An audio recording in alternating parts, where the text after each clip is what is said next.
Depuis toujours, j'essaye de voir, d'analyser pour comprendre l'importance de la vie. Et malheureusement, je ne vois rien. C'est un bateau qui amène les gens quotidiennement vers une destination inconnue.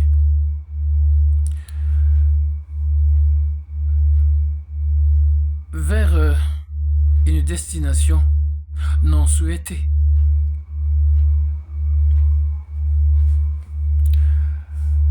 La vie est un mélange de joie et de nostalgie. Un mélange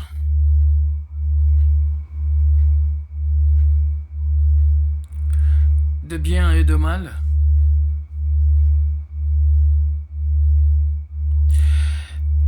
Un cercle temporel et vicieux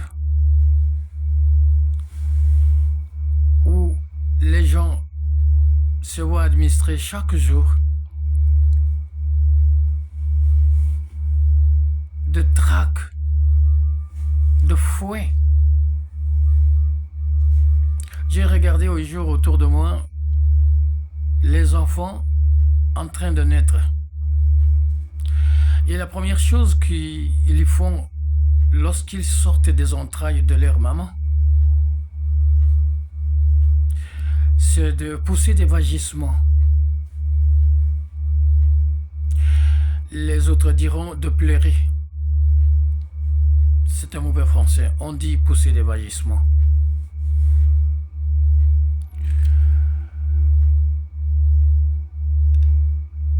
Je ne sais pas pourquoi nous devrions venir au monde.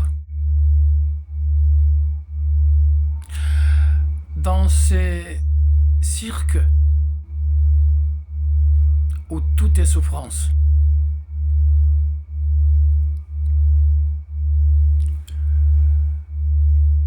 Je suis rentré un jour, et puis l'autre jour, et puis toujours, je suis rentré vers mes origines. Fils de prolétariat.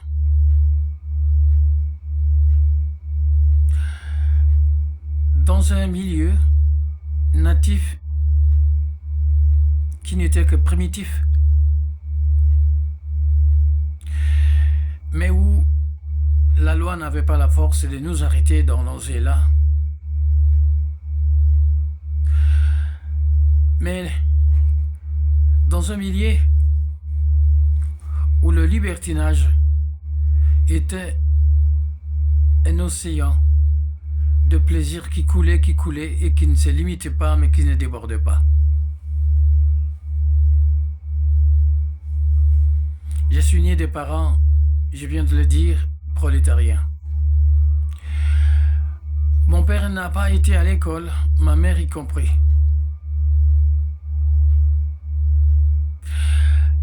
Mais ces êtres christianiques ont tout fait pour nous amener à l'école où ils n'étaient jamais partis. Ils ont tout fait pour nous faire vivre et ont choisi délibérément de s'oublier eux-mêmes. Mais ils ne partaient pas à l'église, mais ils posaient des actes que nulle personne encore n'a posés dans le monde parmi les gens qui s'en vont à l'église. Ils m'ont fait habiller de la manière la plus extravagante.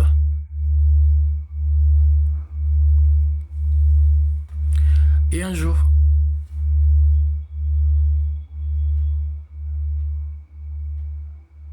les gens croyaient que je sortais d'une contrée malfamée. L'amour, je l'ai connu, non pas chez la femme que j'ai épousée, non pas chez les frères et les sœurs avec qui nous sommes nés. L'amour, je l'ai connu de mes parents, simplement et uniquement.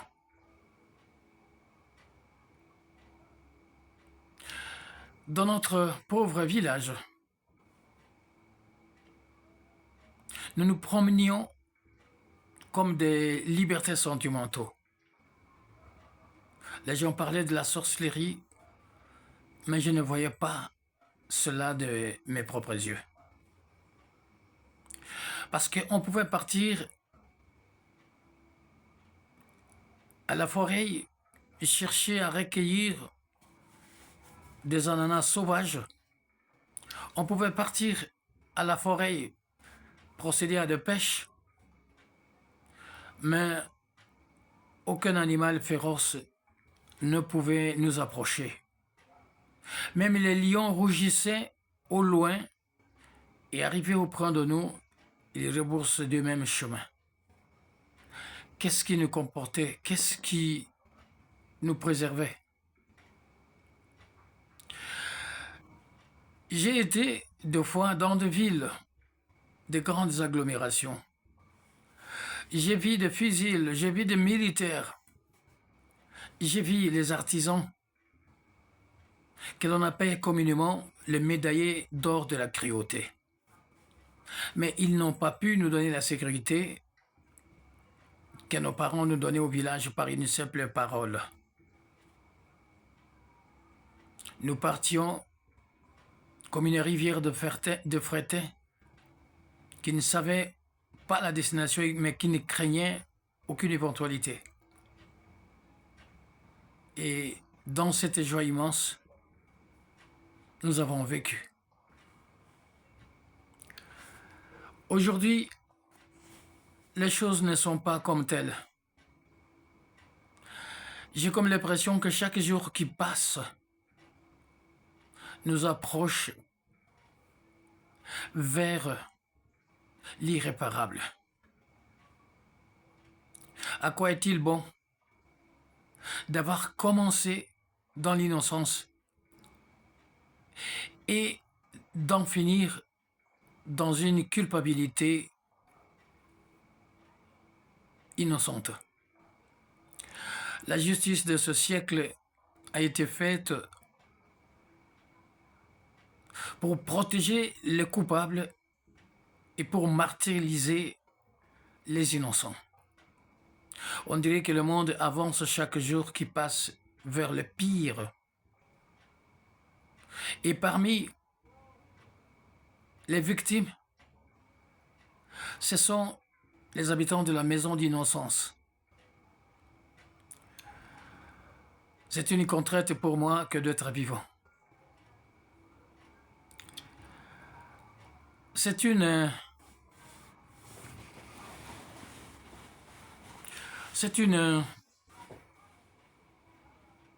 contradiction involontaire pour nous que de croire que la nuit est la source de nos péchés et que la journée est la lampe ou la chandelle qui nous conduit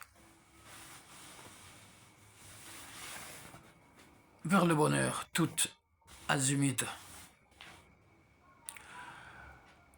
Nous sommes bénis sur la terre sans le savoir, et un jour nous partirons sans le vouloir. La volonté n'existe pas dans la philosophie humaniste parce que nous subissons de contre-coups et le silence seul en connaît les secrets. Laissez-moi d'être avant que je ne sois plus. Le monde n'est pas une élégie. C'est un théâtre malfamé où chacun fait son tour et disparaît pour laisser aux autres. Merci.